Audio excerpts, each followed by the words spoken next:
बुजुर्ग बनाया हो, उससे बड़ा बुजुर्ग कोई हो सकता है? मौलाना जर्जीस को मौलाना मेरे उस्ताद ने बनाया, मेरे माँ बाप ने बनाया, हमको मौलाना मेरे उस्ताद ने बनाया, आपने बना दिया, ये मेरे मौलाना, तुम्हारे मौलाना, ये फिर हम।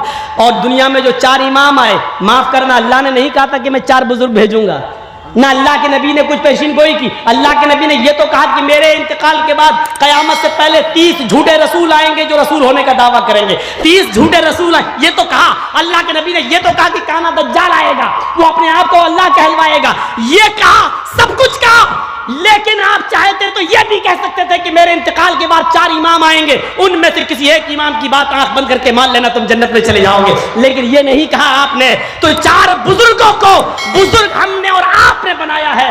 मोहम्मद रसूलुल्लाह को बुजुर्ग अल्लाह ने बनाया है। हम जिसको बुजुर्ग बनाए हैं वो गलत हो सकते हैं, उनसे गलती हो सकती है, मोहम्मद रसूलुल्लाह से गलती नहीं हो सकती, क्योंकि अल्लाह ने बुजुर्ग बनाया है, अल्लाह ने, और हुई है ऐसी गलतियां। एक वाकया सुना दूं। हजरत उस्मान गनी के पास एक मसला आया, सुनिए, बहुत प्यारा वाकया है।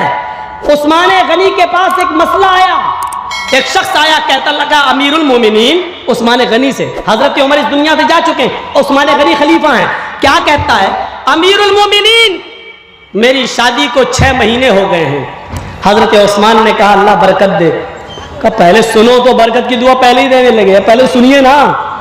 कहा क्यों, शादी हुई है और 6 महीना हो गए तो बरकत की दुआ दे रहा हूं। अरे पहले सुनिए ना अमीरुल मोमिनीन, बच्चा कितने महीने के बाद होना चाहिए शादी के? शादी के 9 महीने के बाद बच्चा होता है। अच्छा, तो अमीरुल मोमिनीन ये बताइए कि मेरी शादी को तो अभी 6 ही महीने हुए हैं और मेरी बीवी ने बच्चा पैदा कर दिया, तो ये बच्चा मेरा माना जाएगा या नाजायज? हजरत उस्मान गनी कहने लगे 6 महीने में बच्चा हो गया? नाजायज, हराम, इसका मतलब तुम्हारी बीवी पहले से जिनाकार थी, कहीं से मुंह काला पहले किया है। यही तो मैं पूछने आया हूं, क्या होगा? जिस दिन उसने मसला पूछा वो जुमेरात का दिन था। हजरत उस्मान गनी ने जुमे के दिन उसके कत्ल का हुक्म नाफिज कर दिया। मिंबर पर खड़े होकर हजरत उस्मान ने कहा, यह आदमी कल मेरे पास मसला पूछने आया था और इसने मसला पूछते हुए कहा कि मेरी शादी को 6 ही महीने हुए और 6 महीने ही में मेरी बीवी ने बच्चा पैदा कर दिया। सुनिए लोगों, 6 महीने में शादी के बाद अगर कोई बच्चा पैदा होता है तो वो हराम है, वो नाजायज बच्चा है, लिहाजा इसकी बीवी बदचलन मानी जाएगी और अगले जुमे को इसकी बीवी को संसार कर दिया जाएगा, पत्थरों से मार मार के हलाक कर दिया जाएगा। जुमे की नमाज खत्म हो गई, उस्मान गनी ने सलाम फेर दिया, अस्सलामु अलैकुम वरहमतुल्लाह, अस्सलामु अलैकुम वरहमतुल्लाह। जैसे ही सलाम फेरा, हजरत अली खड़े हो जाते हैं और कहते हैं लोगों, कोई भी आदमी अभी उठकर नहीं जाएगा, हमारे अमीर ने, अमीरुल मोमिनीन ने गलत मसला बता दिया है, शायद उनको जानकारी नहीं है। हजरत अली मुसल्ले पर जाते हैं और लोगों से मुखातब होते हैं। इन्होंने कहा 6 महीने के बाद जो बच्चा पैदा होगा, 6 महीने के बाद जो बच्चा पैदा हुआ वो हराम है, वो नाजायज है, वो गलत है, और उसको, औरत को संसार कर देने का, पत्थरों से मार देने का भी हुक्म जारी कर दिया। गलत है आपका जवाब, आपका मसला। उस्मान गनी कहते हैं अली, आप हमारी बात को गलत कह रहे हैं? कहा जी हाँ, आपकी बात को गलत कह रहा हूं। क्या अल्लाह के नबी के जमाने में किसी औरत ने 6 महीने में बच्चा पैदा किया है? हजरत अली कहते नहीं। क्या अल्लाह के नबी ने यह कहा है कि 6 महीने के बाद जो बच्चा पैदा होगा वो हलाल होगा?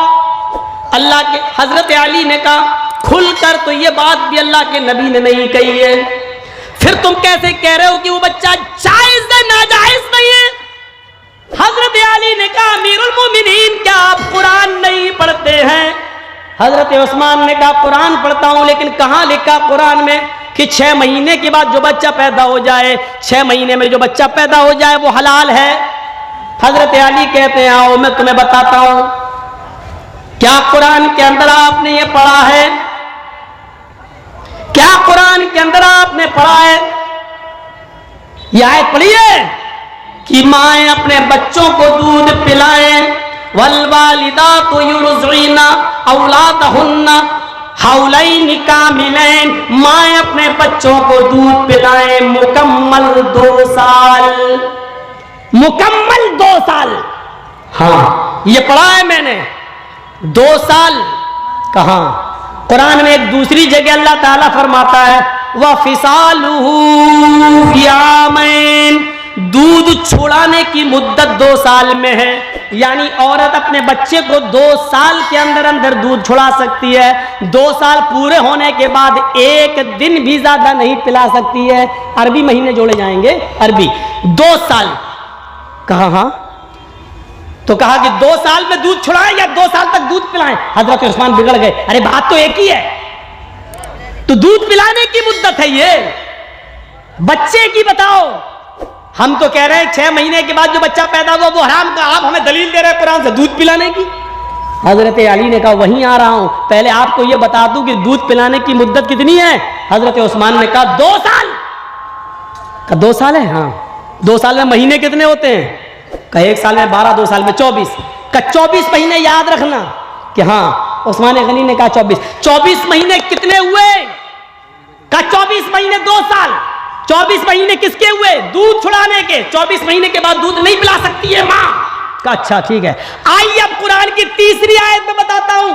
अल्लाह ताला कुरान में कहता है व हमलुहु व फिसालुहु सलासूना शहरन, औरत के हमल की मुद्दत यानी पेट में बच्चे की मुद्दत और फिसालु और दूध छुड़ाने की मुद्दत, दोनों को जोड़कर अल्लाह ने कहा सलासूना शहरन, 30 महीने। 30 महीने जब अल्लाह ने हमल की मुद्दत और दूध पिलाने या छुड़ाने की मुद्दत 30 महीने बताई है, तो इसका मतलब यह हुआ कि एक मुद्दत हमल की है, एक मुद्दत दूध पिलाने की है। दोनों मुद्दतों को जोड़ा तो कितने हुए? का 30 महीने। का 30 में 2 साल यानी 24 महीने दूध पिलाने के हो गए। तो 30 में से 24 को अलग कर दो तो कितने हुए? कहा कितने बचे? का 6। का ये 6 महीने हमल की मुद्दत हुई कुरान की रोशनी में, यानी औरत 6 महीने के बाद भी बच्चा पैदा कर सकती है। कुरान कह रहा है ये भी हमल माना जाएगा और ये औरत की हमल की अकल्ल मुद्दत है। उस्मान तौबा कीजिए, एक औरत को कत्ल का हुक्म नाफिज कर दिया आपने, अपने जुमले वापस लीजिए। कुरान की रोशनी में औरत 6 महीने के बाद भी बच्चा पैदा कर सकती है और ये बच्चा जायज माना जाएगा, ये बच्चा हलाल माना जाएगा, ये बच्चा सही माना जाएगा। ये उस आदमी का बच्चा है क्योंकि 6 महीने से पहले पैदा नहीं हुआ, 6 महीने के बाद पैदा हुआ है। हजरत उस्मान दोबारा मिंबर पे खड़े होते हैं और कहते हैं आए अल्लाह, अगर आज इस मस्जिद के अंदर अली ना होते तो मैं कातिल हो जाता, एक औरत के कत्ल का हुक्म नाफिज कर देने वाला कातिल बन जाता। मेरे भाइयों, बड़े बड़ों से गलती हुई है, हजरत उस्मान गनी जैसों से गलती हो गई है, लेकिन हमारे इमाम और बुजुर्गों से गलती नहीं हो सकती है। इसीलिए मैंने कहा कि बुजुर्ग जो होते हैं उनको हमने और आपने बुजुर्ग बनाया है और मोहम्मद रसूलुल्लाह को अल्लाह ने बुजुर्ग बनाया है। जिसको अल्लाह बुजुर्ग बनाए उससे गलती नहीं होती है और अल्लाह ने जिसको बुजुर्ग नहीं बनाया वो मासूम अनिल खता नहीं है। हमसे आपसे सबसे गलती हो सकती है, सबसे गलतियां और खामियां हो सकती हैं। तो मेरे प्यारे साथियों, ये चीज हमें अपने जहन में रखना चाहिए और याद रखना चाहिए। तो ये थे जनाब मोहम्मद रसूलुल्लाह, खूबसूरती इतनी ज्यादा। और एक मंत्र और, शरम शुरुधारी सदूषका उच्चला पीलिंग छेदीन सर्व बच्चों मतो मम्मा मुस्लिने हो संस्कारा। राजा भोज ने बताया हिंदुस्तान में भारत में आने के बाद भारतवासियों, आखिरी नबी से कलकी से मैं मिल के आया हूं, उसके मानने वाले बहुत जल्दी भारत में आएंगे। अंतिम ऋषि के मानने वाले जब भारत में आ जाएं तो उनकी पहचान देखना। शर्म शुरुधारी, लंबी दाढ़ी रखेंगे लेकिन दाढ़ी में गांठ नहीं लगाएंगे। बहुत से हिंदुओं को देखा होगा आपने, दाढ़ी लंबी हो जाती गांठ लगा लेते हैं, मोड़ लेते हैं और उसको सुखा लेते हैं, ऐसा लगता है जैसे नारियल का गुच्छा, नारियल सूखा हुआ नारियल का गुच्छा, तो ऐसे बना लेते हैं। तो लंबी दाढ़ी रखेंगे लेकिन दाढ़ी में गांठ नहीं लगाएंगे। सदूषका, सर के अगर बाल छीलेंगे सारे के सारे, अगर सब बाल कटाएंगे छीलेंगे तो टिक्की नहीं रखेंगे।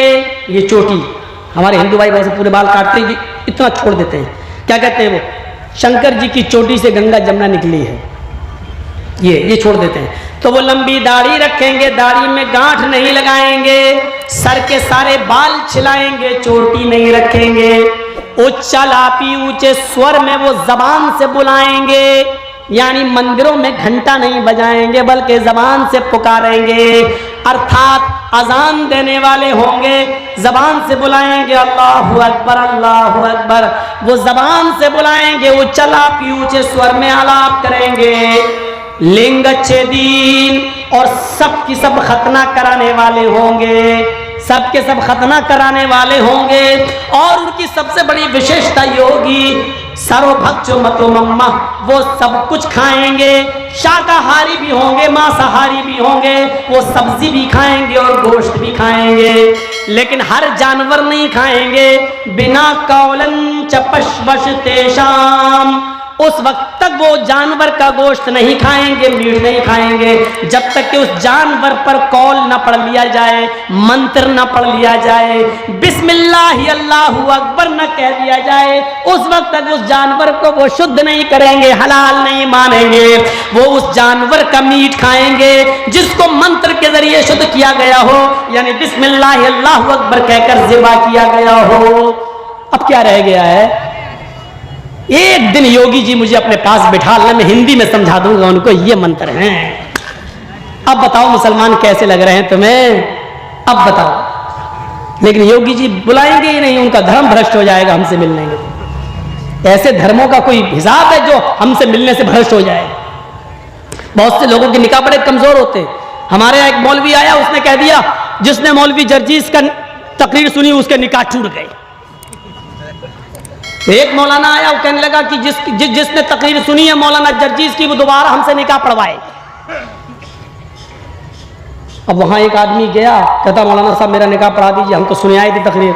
मौलाना बैठ, पहले सुन लेते, बाद में कहते निकाह पढ़ाओ, अल्हम्दुलिल्लाह नामदुहु व नस्तईनुहु व नस्तगफिरुहु, पूरा निकाह कबूल किया, हाँ जा हो गया। एक सर फिरा भी पहुंच गया, कहने लगा मौलाना साहब मेरा भी निकाह टूट गया, मैं भी सुने आया था। बैठ, उसने पढ़ा दिया कि कबूल किया कहाँ? अच्छा एक बात बताओ मौलाना साहब,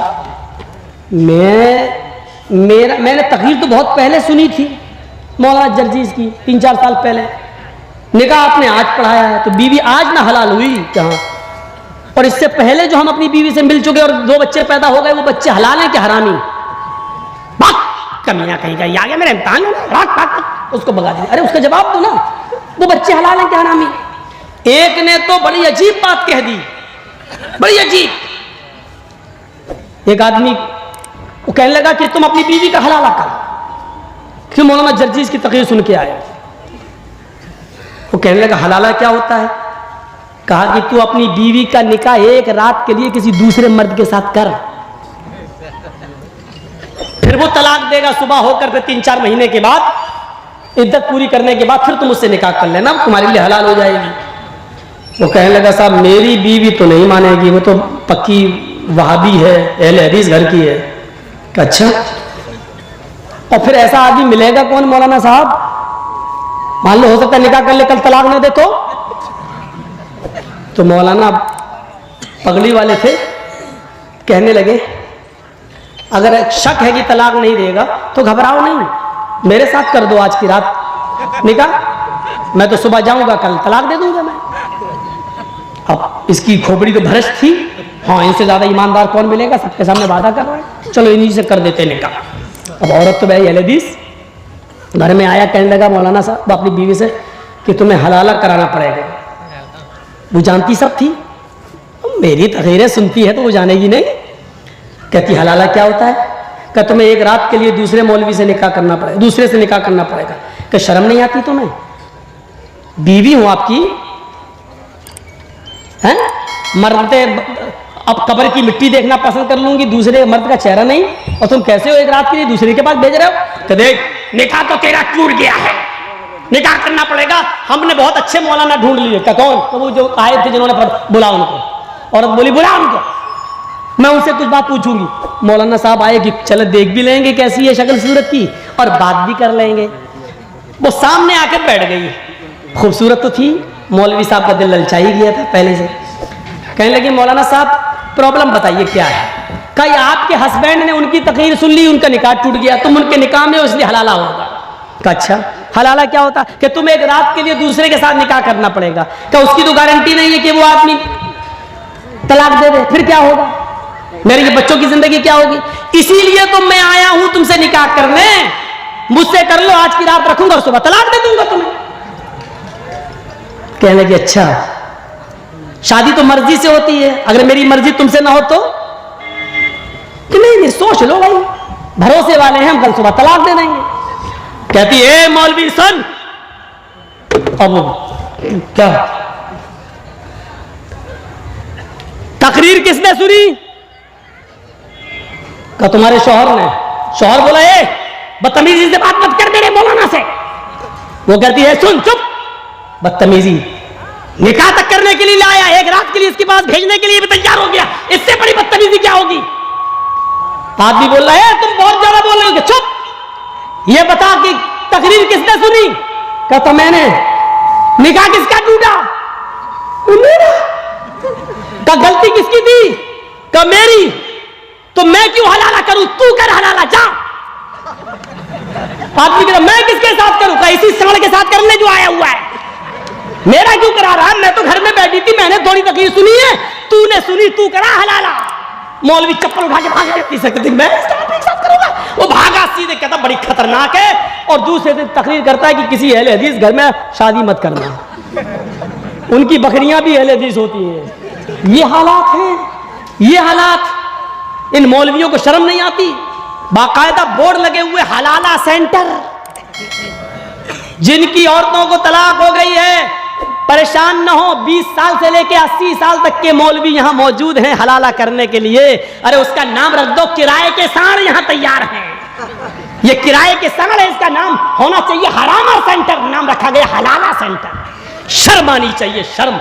मेरे भाइयों, बातें जज्बाती भी हो गई, कुछ तौहीद पर हुई, कुछ रिसालत पर हुई। कल भी मेरा प्रोग्राम है, 1:30 बजने वाला है। 11:25 से मैंने बोलना शुरू किया, 11 और 1:25 हो गया। मैं अब रुखसत होता हूँ इस दुआ के साथ कि अल्लाह ताला हमारी ज़िंदगियों में इनकलाब पैदा फरमाए, कुरान की ताज़ीम करने की तौफ़ीक़ अता फरमाए, इस्लाम की इज़्ज़त करने की तौफ़ीक़ अता फरमाए, मुहम्मद रसूलुल्लाह के तरीक़े पर ज़िंदगी गुजारने की हमें तौफ़ीक़ अता फरमाए। बारअल्लाह जब तक तो हमें ज़िंदा रख, इस्लाम पर ज़िंदा रखना, हमारा जब ख़ात्मा हो तो ईमान पर हमारा ख़ात्मा फरमाना। वमा अलैना इल्लल बलागुल मुबीन व आखिरु दाअवाना अनिल हम्दुलिल्लाहि रब्बिल आलमीन। अस्सलामु अलैकुम व रहमतुल्लाहि व बरकातुहू।